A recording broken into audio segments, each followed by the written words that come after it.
How to troubleshoot your device.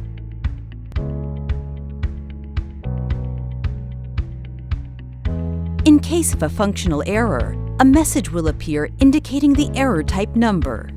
The following errors may occur when powering up your device. Error 1. A handpiece motion failure occurred. Please shut down and restart the device.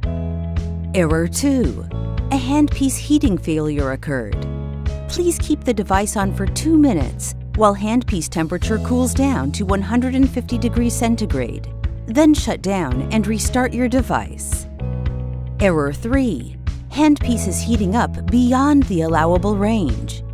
Verify that the airflow into the distance gauge is not blocked. Shut down and restart the device. Error 4. Handpiece is not connected. Please disconnect the handpiece from the console and reconnect it. Insert the plug fully till a click sounds. Then restart the device.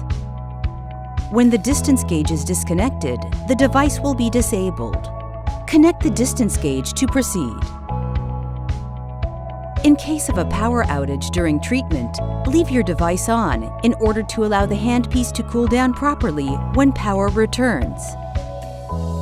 In case an error is not solved following the proposed action, please contact support.